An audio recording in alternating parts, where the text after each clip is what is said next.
আসসালামু আলাইকুম ও রহমতুল্লাহি অবরাকাতু। আরশ মহান আল্লাহর বৃহত্তম সৃষ্টি। এর উপরে মহান রব্বুল আলামিন তার মর্যাদা এবং অবস্থান অনুযায়ী সমাসীন।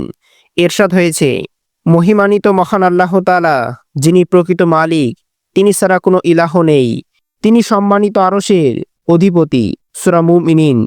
প্রিয় দর্শক, চলুন আরশ কুরসি সম্পর্কে 10টি তথ্য জেনে নিই আজকের ভিডিওটিতে। সম্পূর্ণ ভিডিওটি দেখার অনুরোধ রইল। নাম্বার 1, আল্লাহর সৃষ্টির অন্যতম নিদর্শন হচ্ছে আরশ।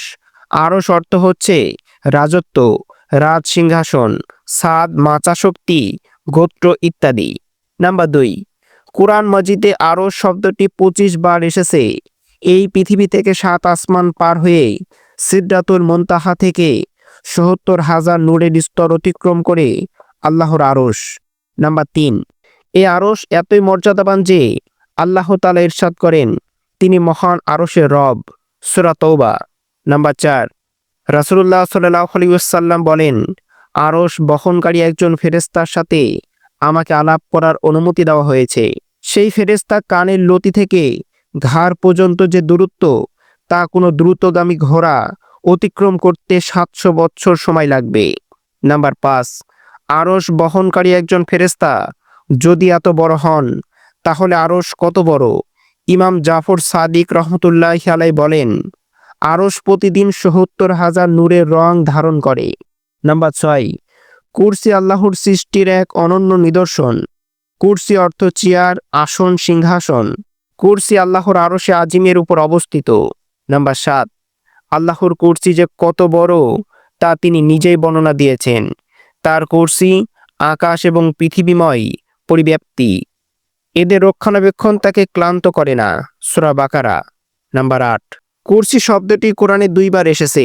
উক্ত আয়াতে বোঝা যায় যে 7 আসমান 7 জমিন কুরসিতে জায়গা হয়। হযরত হাসান বসরি রহমতুল্লাহি আলাইহি বলেন, আরশ থেকে কুরসি অনেক উপরে। আরশের উপরে আলো, অন্ধকার, পানি এবং বরফের 4টি পর্দা রয়েছে। এক একটি পর্দার থেকে অপর পর্দা 500 বছরের পথ। এক একটি পর্দা থেকে অপর পর্দা 500 বছরের পথ।